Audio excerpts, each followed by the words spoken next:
Okay, so I want to start today by just talking about how we're going to be wrapping up the term, right? Because after today, this class is only going to, we've only got 3 more sessions, and we aren't going to be physically meeting for all of them. Because we don't need to physically meet for all of them, and some of the things that we want to do at the end of the term are probably not particularly safe to have you doing physically together, right? So the first thing I want everyone to do, like the last 2 assignments that you're going to be doing in writing analytically, you're going to do for Thursday. They're assignments 2 and 4 on page 98. They ask you, assignment 2 asks you to, I said page 298, right? Or did I say page 98? And 298. Okay, so tonight's assignment is 238, right? That's the one that's due tonight.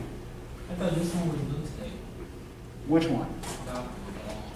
Okay, today was, I think, the bibliography was due today.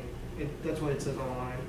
Okay, just a reminder, like, it might be what it says online, but like, I believe I did say in class, and I put on the assignment sheet that the annotated bibliography is due Friday. Yeah, it's due Friday. Yeah, so yeah, just like ignore the dates that Georgia View gives you, unless it tells you that, unless if it's not letting you submit something, right? The dates that are in Georgia View are often going to be incorrect. Yes. So what's due today? What is due today is assignment 1 on page 238. Okay.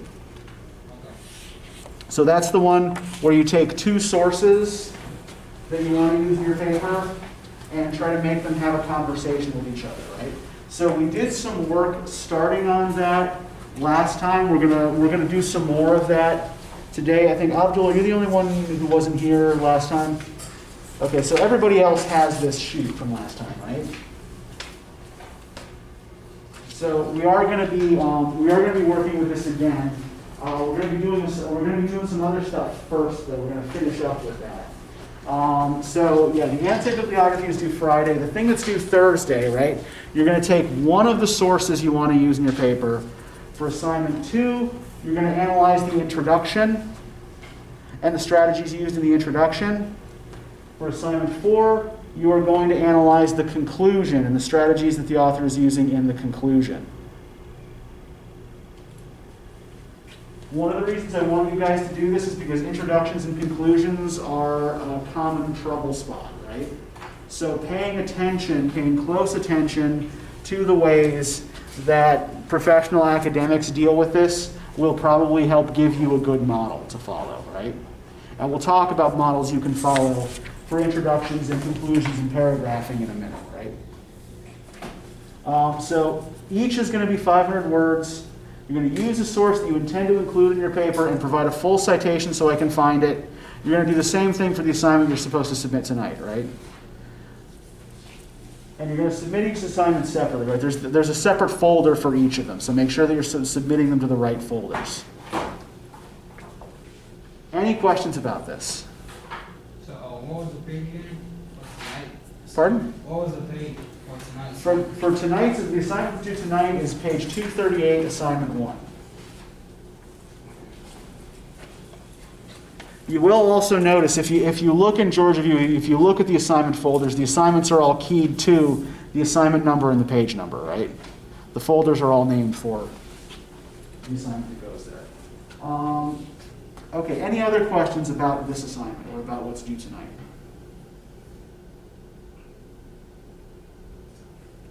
Okay, so the annotated bibliography, again, is going to be due on Friday.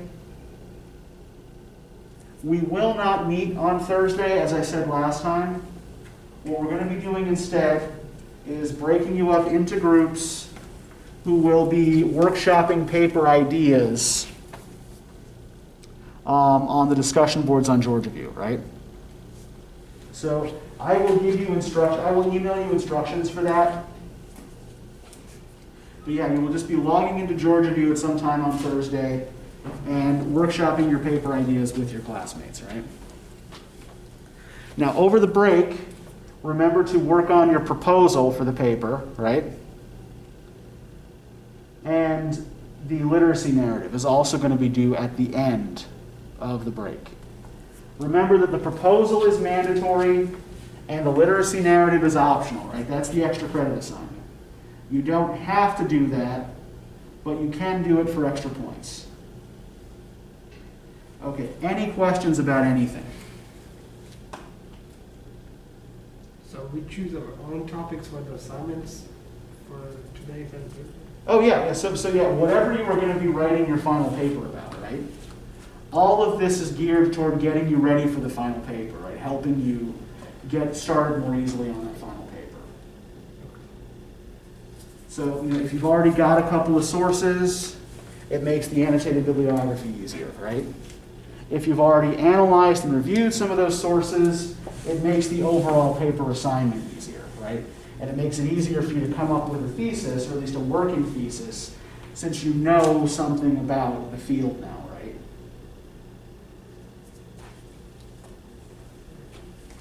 Part of the point of all of this as well is to get you to start doing the research early, right?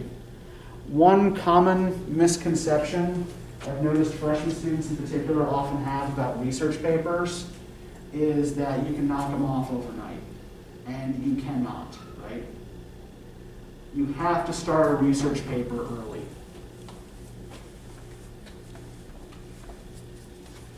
Even a half-assed research paper, right, usually has to be started at least a week before the due date, right? Now, you are not half-assing this, right? Everybody is going to full-ass this paper. So I want you started even earlier. And research is the place where you begin. Any other questions?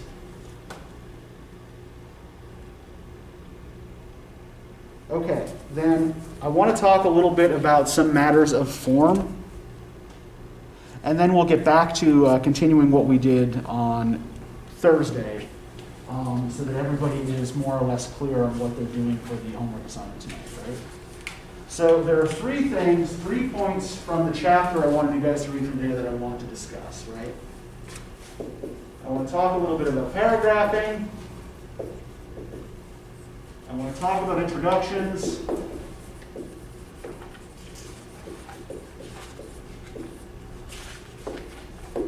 And I want to talk about conclusions.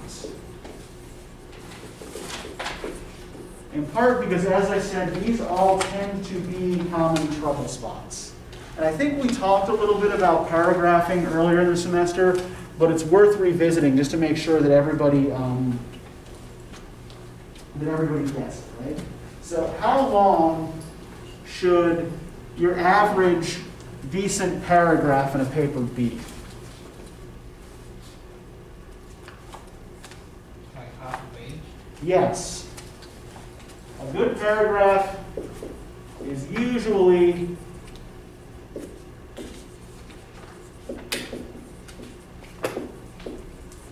about half a page.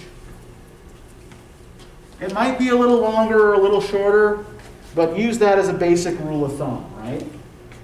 A good paragraph is usually about half a page. If it's longer than that, you are probably trying to cram too much into one paragraph. If it's shorter than that, you're probably leaving an idea too quickly, right? And you might need to spend a little bit more time with it. So this is not arbitrary, right?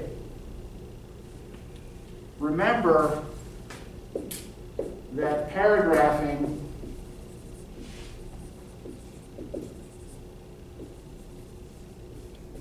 makes your argument easier to follow.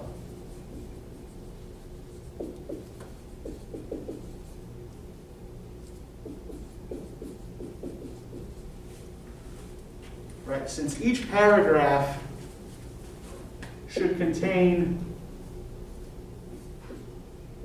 one main idea, right, constructing a good paragraph lets your reader know when you're done talking about one idea, you're about to begin talking about another, right? So that way your reader doesn't have to connect the dots for themselves. So overall, what you should include in a paragraph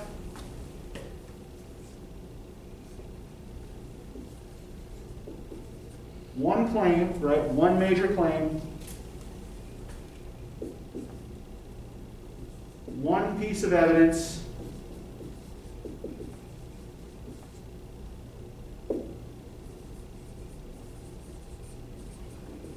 and then your analysis or warrant, right, that describes the connection between that claim and that piece of evidence, and your explanation of how this advances your argument.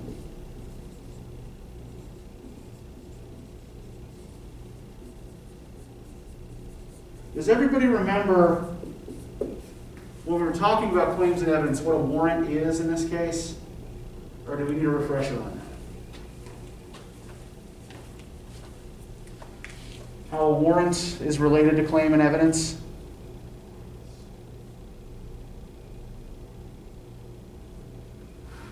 Okay, let me remind you something, right? So if I make the claim that I am a U.S. citizen, and my evidence for this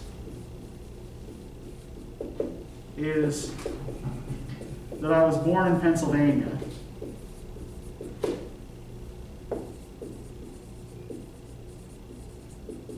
the warrant is the logic that connects the evidence to the claim.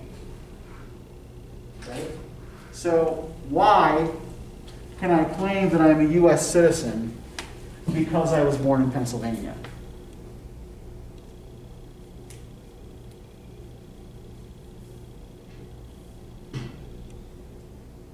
Because Pennsylvania is in the United States.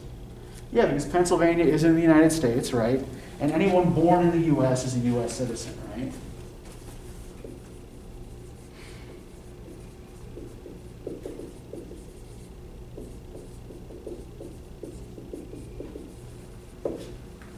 We see how this works, right? So you can never take for granted that your reader is going to understand why you're making a particular claim based on certain evidence, right? So you're always going to have to explain for your reader what the connection is. You're always going to have to explain why you can make this claim based on this evidence, right? And you should make sure that you are doing this in every paragraph.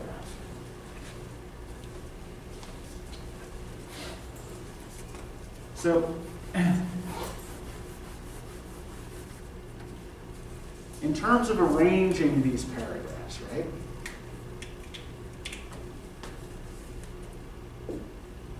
One thing that you want to make sure that you are doing is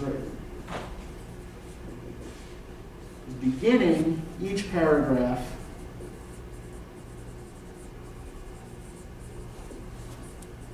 with a topic sentence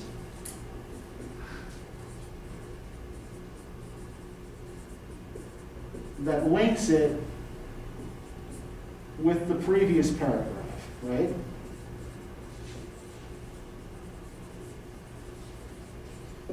What you need to do is show your reader how the ideas in each paragraph, so just as you're explaining how claims and evidence are related to each other in each paragraph, you also need to explain to your reader how each paragraph is related to the others, right? Explain how what you're saying here follows from what you said in the last paragraph, right?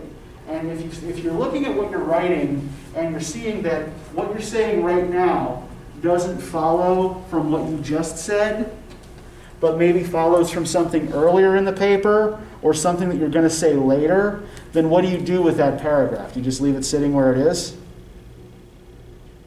Yeah, you move it, right? You move it to the place where it makes more sense. So does anybody have any questions about paragraphing and arrangement?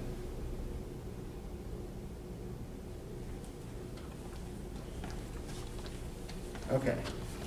Pretty basic stuff overall, right? But still important. Yeah, Abdul. So like, do you have to analyze the first paragraph? No, the introduction and the conclusion are special cases that we're going to talk about in a minute. But every paragraph between the introduction and the conclusion needs to look like this, right? And following the basic length model is also a good idea, right? So you just have to analyze the body, right? Yeah, the analysis is going to be in the body of the paper. Okay. Any other questions? Okay, so let's talk a little bit here about introductions. Right? So what's the purpose of an introduction? Explain. Do you really want to be explaining your point that early? To come up with a thesis. Yeah, so you're basically what you're doing is framing your thesis for your reader, right? Yeah.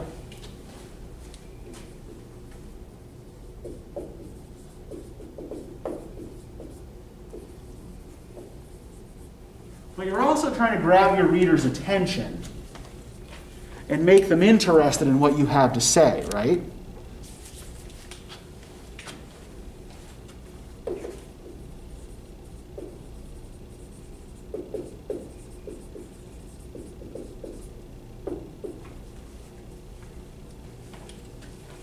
Right. You want to make sure, on the one hand, that you're giving them enough information that they understand your thesis. But you don't want to overload them with information, right, to the point where they shut down and stop reading. So there are a couple of things we can do in order to make sure that we're hitting the right balance in an introduction. Right? So the first thing that you want to make sure you're doing is make sure that all the information in your intro is directly relevant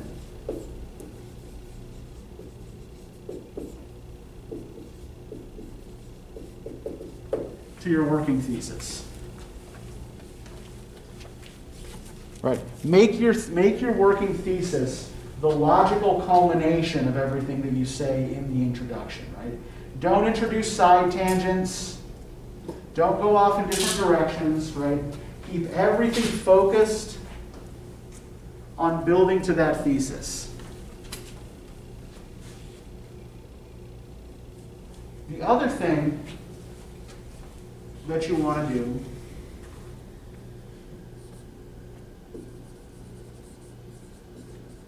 is make sure your thesis is specific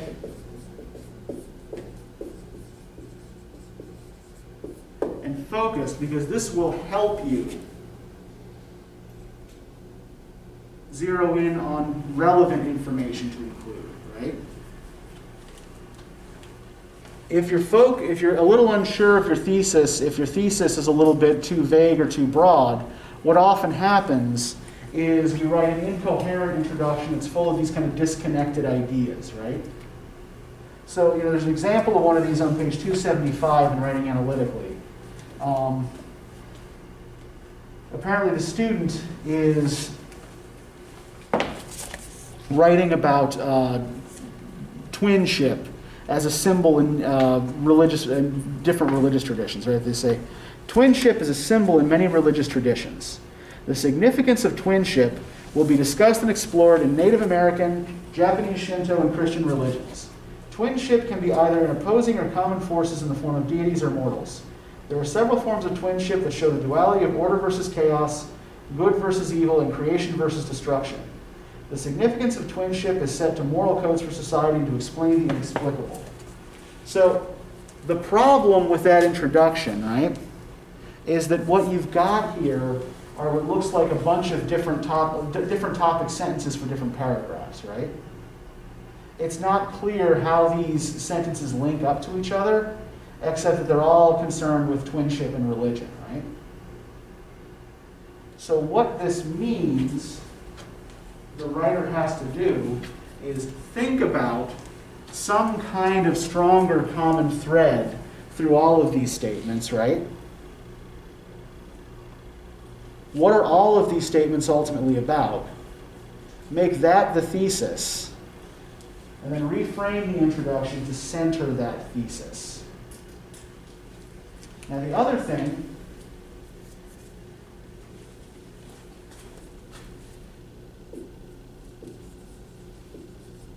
that you want to do in your introduction is leave room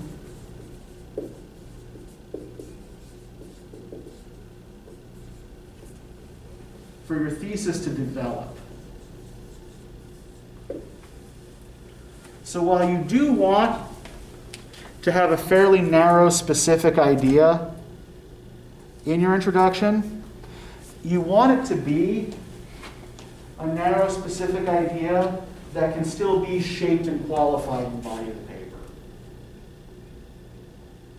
Right? So each paragraph of analysis that follows the introduction should develop this thesis in some way, right? This is how this thesis applies to this specific case. And then by the end, in the conclusion, you should have a much more narrow, specific, qualified version of that original working thesis, right? Think of each paragraph that follows the introduction as a sort of test for your thesis, right? I'm testing my thesis against this piece of evidence. This is how it holds up. And in the next paragraph, okay, this is how I, revise my thesis in the light of this new evidence, right? Does this make sense to everybody? So you might want to think of the shape of the paper as being sort of like a funnel, right? Where you start with your original working thesis at the top,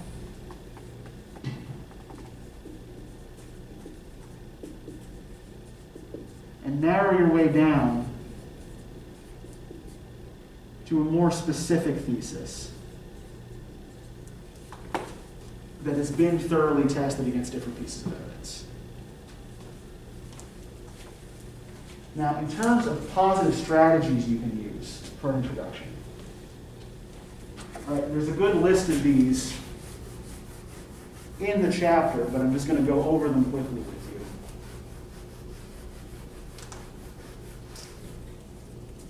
One thing you could do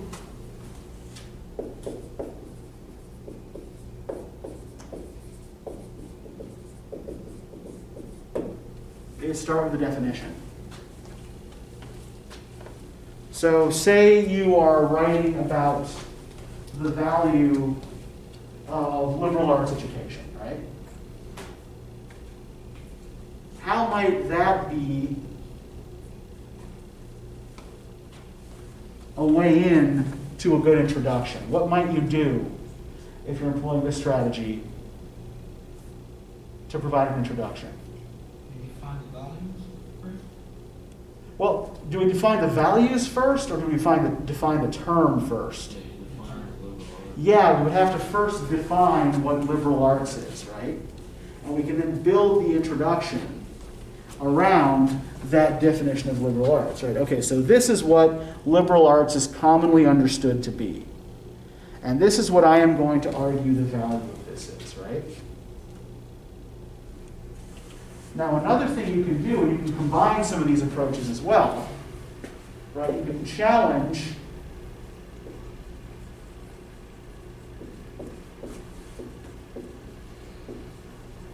a commonly held view.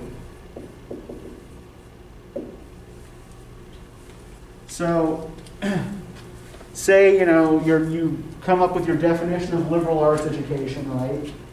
And, you note that most definitions of liberal arts education exclude technical and professional education, right? They define it as something different from that.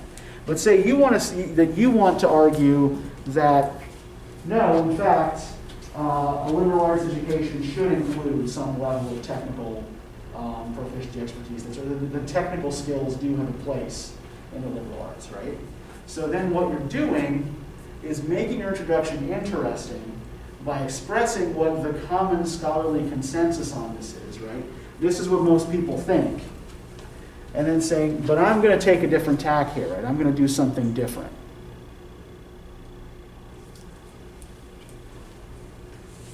Another thing you could do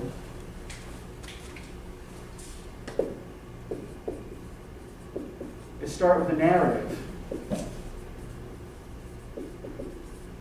that you can use to introduce your thesis, right? So you start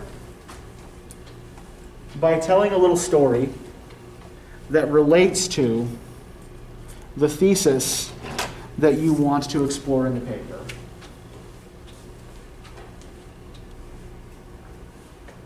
And use that to lead into that thesis statement, right? You know, say, you know, you're talking about, you know, your own experiences or frustrations with liberal arts classes, right? And how, you know, they didn't teach you what you wanted to know, or you didn't, you know, do anything you felt was useful. That, you know, that, you know, I'm just spinning my wheels here, right? But you know, use a story to introduce your idea, rather than just throwing a bunch of data at somebody right away, right?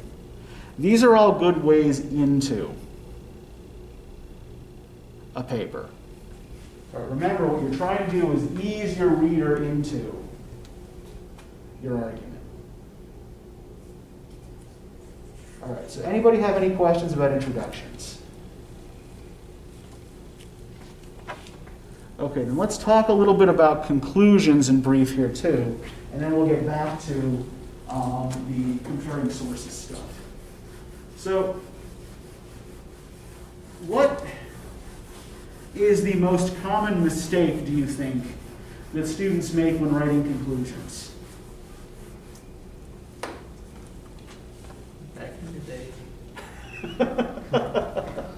Okay, you know that I have a pet peeve about the phrase "back in the day," right? That that particular phrase bugs me. This isn't really about a specific. Actually, there is a specific thing that you should avoid doing. A specific pair of words that you should never begin your conclusion with. Does anybody know what they are? You can guess. Like in conclusion? Yes. Do not start your conclusion with "in conclusion."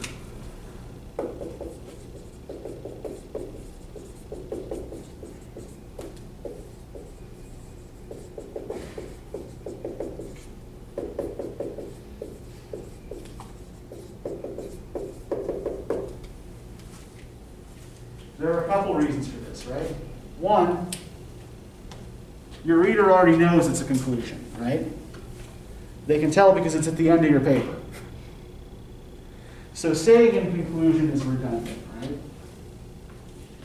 Also, when you say in conclusion, what you're suggesting is that you're shutting this down now, right? That this is over, we're finished. And it's never finished, right? You're not leaving room open for debate here, or for exploring further implications. Now, while you don't ever want to introduce new information in a conclusion, right, that's another thing to note.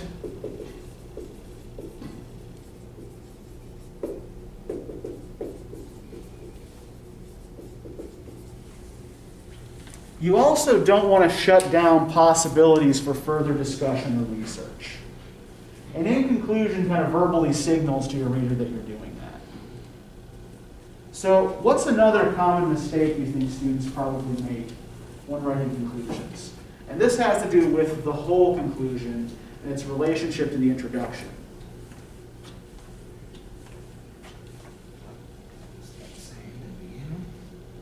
Yeah.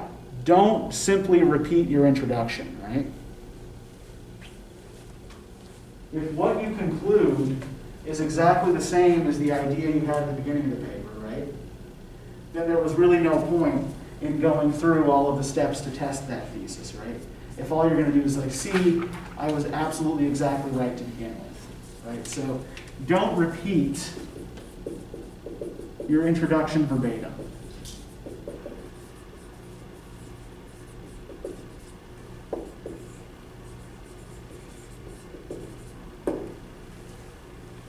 So here's what you want to do instead. Right? So you do want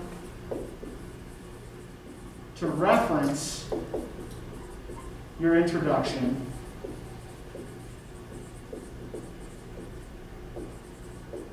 and note how your ideas or your thinking have changed over the course of the paper, right? Now, this shouldn't be a dramatic change, right? If by the end of the paper you think something that is dramatically different from what your thesis was at the beginning of the paper, then you need to go back and revise the whole thing, right? But your thesis should be more narrow, more qualified, and more specific at the end of the paper, and your conclusion is the place to introduce that, right? For you to state the final version of your thesis.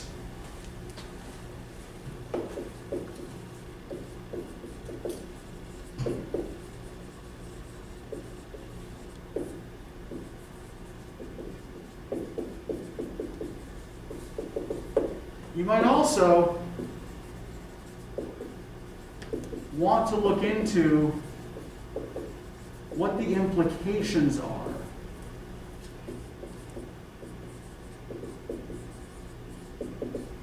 of your thesis, right? So if my original thesis holds up, then what other ideas follow from that, right? Then what else must be true? And where might I, find paths for further research, right? What else still needs to be done on this topic?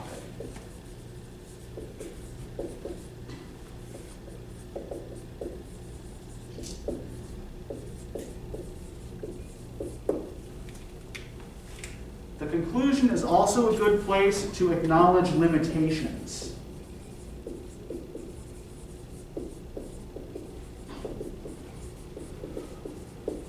Right?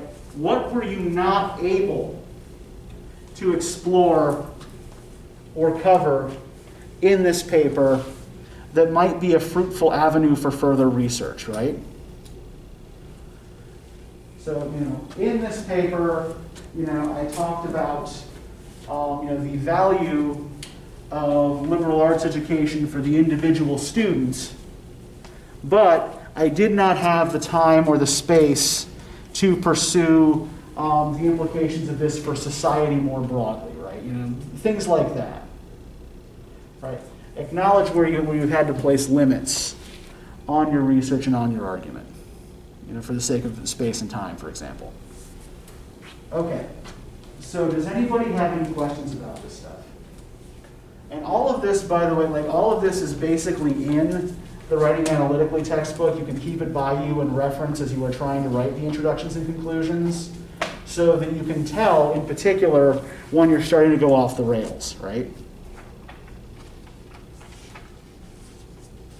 So if nobody has any questions, let's go back to where we were last time, right? So we were talking about these two articles by Kevin Egan and Elizabeth Wharton.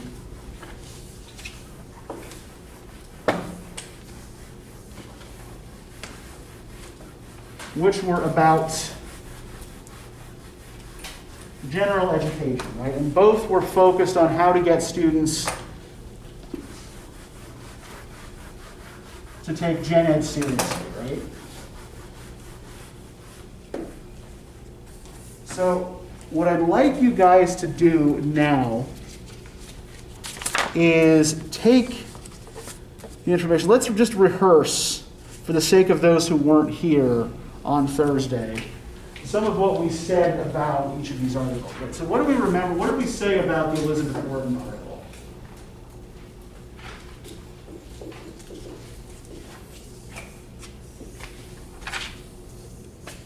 About the claims that she makes, about her evidence. She has anecdotal evidence. Okay, yeah, her claims are based mostly on anecdotal evidence, right? These discussions that she's had with students' parents, right? What else do we remember about the Wharton essay? What else do we note about the Wharton essay?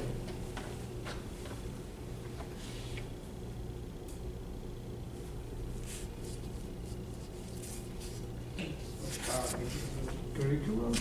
Pardon? Curriculum? Like extra classes, non-major classes?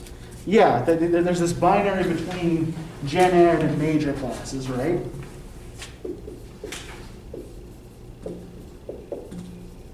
And who does she seem to regard as the major decision makers when it comes to what students study? Parents. Pardon? Parents. Yeah, she seems to believe the parents to be the major decision makers here. The parents are the ones who need to be persuaded. So there's also a kind of parents versus students binary here, right? So the parents are the ones she's talking to, the parents are the ones making the choices. And what does she seem to think the parents' prevailing belief about gen ed is?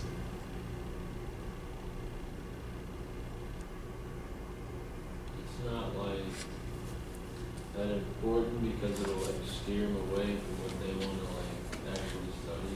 Yeah, there's the kid whose father, the kid who wants to go to med school, and his father doesn't want him to pursue advanced classes in Spanish, even though the kid wants to, right? Because the father thinks it'll be a distraction from his medical studies. So there is also a useful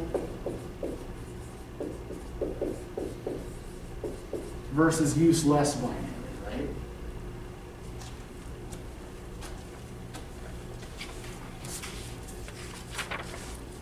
What about specialized terms in this that need to be defined? Do you remember there being any kind of specialized terms or jargon in this?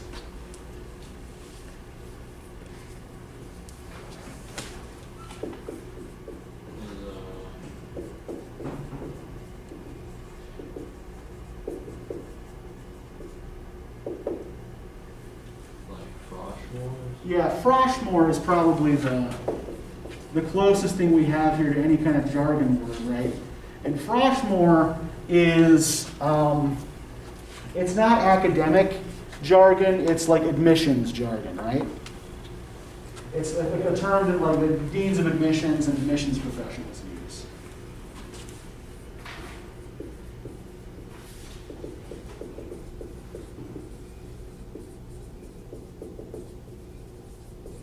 Right, you know, most of your faculty, like unless they're your advisors, like I don't personally know or much care what class year most of you are in, right? That has nothing to do with my job.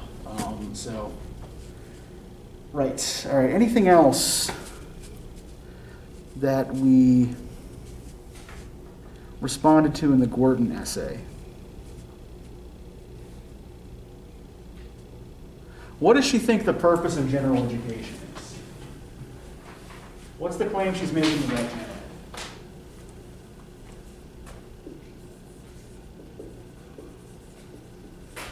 Right, she is making a claim about getting the parents on her side to explain the value of gen ed, right? But what's the bigger claim about gen ed itself? Why does she think it's important students take gen ed classes? So they can like understand the relationships between like disciplines. Yes.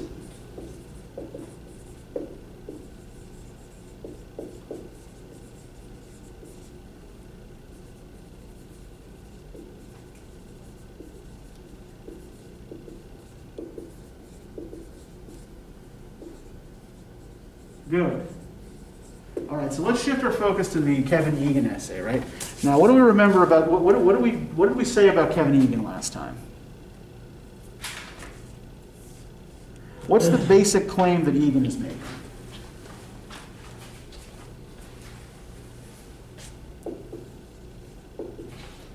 The distribution model and core hazards. Okay, yeah, so he is, there is that binary that he said, like distribution versus core in gen ed, right? And does everybody remember what the distinction is between a distribution model and a core model?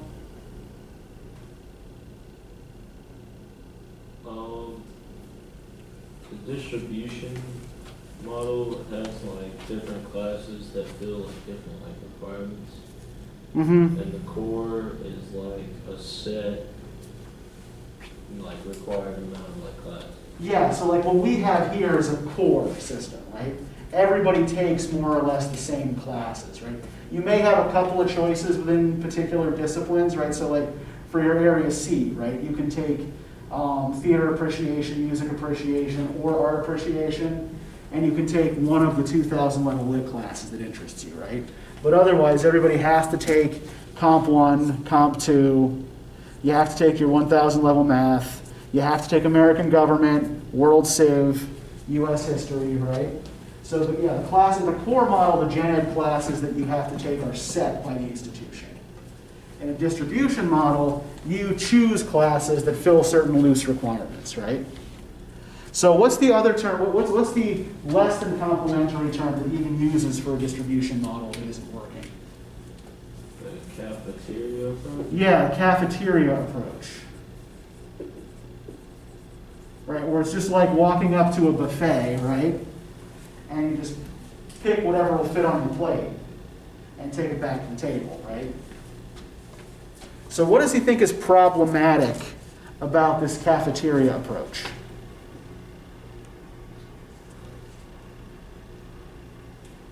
Why does he think this is not necessarily a good approach? Because students take the courses that are outside of their major. Well, does either of these writers think that students shouldn't be taking courses outside their major? Yeah, they're both pro-Gen Ed, right? They're both arguing that students should be taking Gen Ed courses. But think about Elizabeth Gorton's claim. This is actually maybe someplace where we can start doing that work of connection, right? Gorton's claim here about Gen Ed helping students understand how disciplines are related, right? What's Egan's complaint about the distribution model? Yeah, that there is no structure to it, right? That it doesn't, on its own, help students figure out how these things they're learning are connected, right?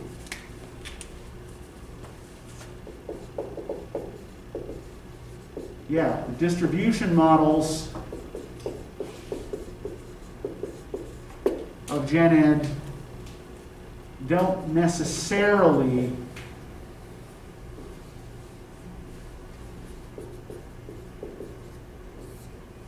help students integrate their knowledge. Though he does seem to agree that that's something students should be able to do, right? That's something Gen Ed classes should be doing, right? Now, who does Egan see as the primary actor in helping students figure out the value of Gen Ed? Yeah, academic advisors, right, are the ones who should be doing that work, right? So that's another claim there, right, that academic advisors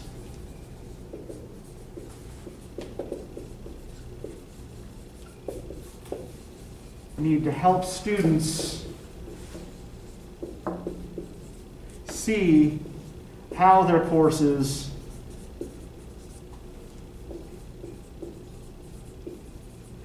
are connected to each other, right? Okay, so what I would like you guys to do now is kind of revisit this work that we did last time. And I want you to think about how each of these sources would respond to each other, right? What would Wharton say to Egan?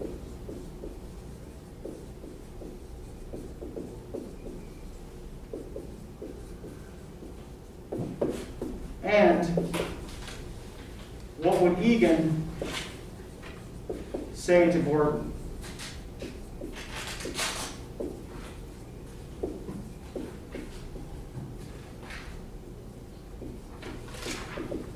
So the first thing that you're going to want to look for is points of agreement, right?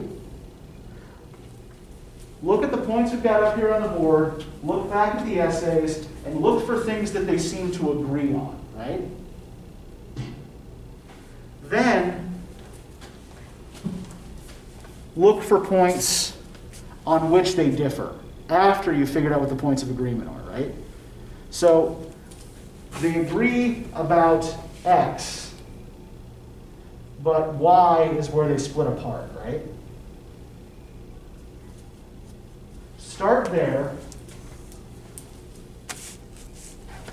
Take, maybe about the next 10 minutes to locate these kinds of points of connection, right? And then we'll come back and talk about what you got.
One other important difference between Gordon and Egan, right? So we noted that Gordon used anecdotal evidence. What kind of evidence does Egan seem to be using?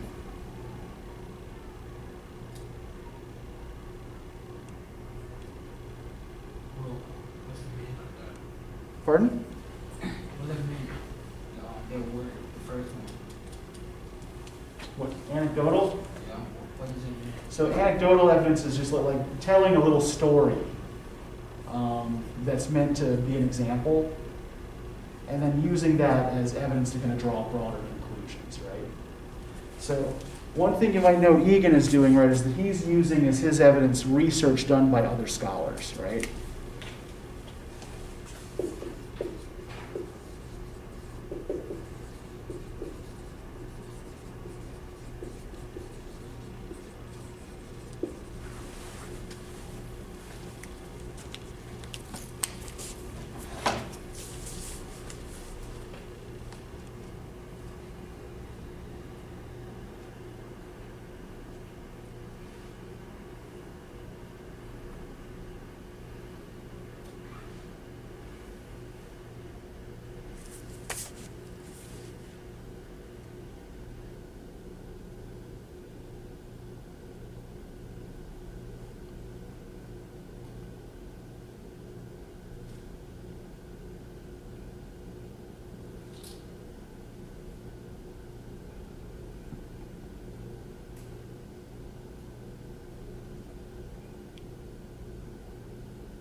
Take 2 more minutes, see what you can do with this.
Okay, so where do we see points of connection here between the two? Where do they seem to be talking about the same or about similar things? Discipline, Okay, what do you mean by disciplines? like one of them, Uh-huh. I think one of them is talking about how you should understand like the way of disciplines. Okay. I think the other one is like disagreeing. Pardon, I didn't hear that last word. I said this one, the second one, reading is talking about like I think he's disagreeing how to I don't know. I really didn't understand this one. Okay, so when we talk about disciplines here, right, everybody's clear, right, that we're talking about are fields of study, right? Discipline is an academic field of study. So let's kind of start from there and how both of these writers seem to be thinking about how disciplines work, right? So what are they both assuming about different academic disciplines within a university? When Elizabeth Wharton says Gen Ed helps students understand how disciplines are related, what's she assuming about academic disciplines? It's contained right there within the sentence.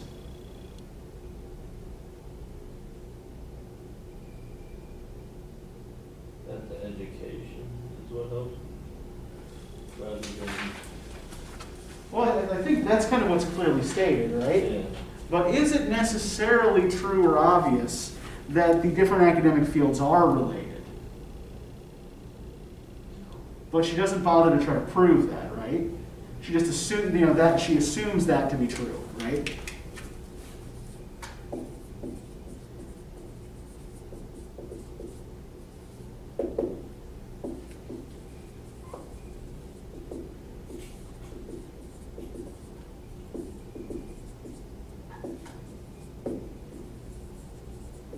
Now, and I'm not trying to suggest that this isn't true, right?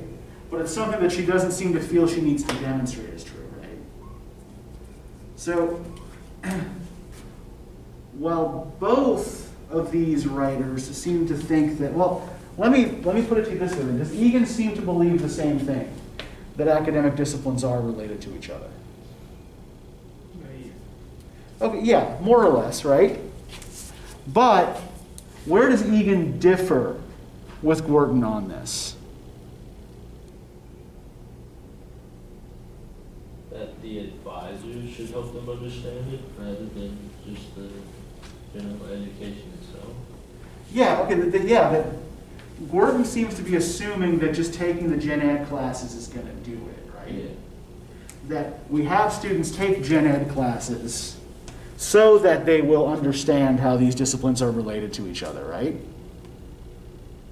And what Egan is saying is that, the average student picking their gen ed classes, right, doesn't know how the fuck these things are related to each other, right? I mean, I remember, particularly like, when I was a freshman and a sophomore, right, I was just trying to pick classes that weren't at 8 a.m. Or things that sounded interesting to me, right, without worrying too much about how these things were connected to each other. And I think, Egan is arguing that, without the guidance of an academic advisor, in fact, these relationships are not clear, right? That they're not obvious to students. So while Gorton seems to be arguing that just having the students go through the curriculum will help them see how things are related to each other, Egan disagrees and seems to think that you need better advising in order to show students how disciplines are related to each other and help them make better choices, right? And that's another difference we can note too, right? It's like who each of these writers seems to think is making the choices, right? Who does Gorton seem to think is doing most of the decision making? That parents are making most of the decisions about their kids' education. And indeed, if we look, do we notice anything weird about the way this is phrased? She says, not long ago, at one of these forums, the parent of one entering Froshmore, who was intending a major in management, said to me, "We want the whole package. She wants to take philosophy courses, she wants studio art, maybe even a minor in studio art, she wants to study abroad, and she has already talked to the business school about an internship." Do we notice anything weird about the first word that parent says? We. Yeah. As though it's not the kid's decision, right? It's the family's decision. And all of these things that she said, do all of these things that she says she wants for her daughter seem to clearly or obviously connect with each other? This sounds very much like a description of that cafeteria approach, right? Just taking a bunch of different things from different places, right? Throwing a lot of stuff at the wall and seeing what sticks. So one thing that Gorton seems to be demonstrating is, in some ways, the kind of lack of understanding of how gen ed works among the general population that Egan is talking about. So does everybody understand where I'm getting all this? Or does everybody understand where I'm going here? And how we can apply this to the assignment that you guys need to do for tonight. So you're going to be doing this with two sources that you want to use in your paper, right? You're going to be breaking them down the way we broke these down on Thursday.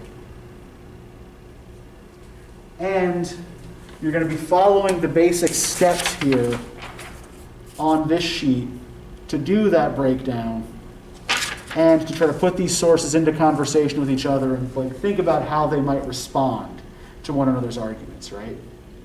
So does anybody have any questions?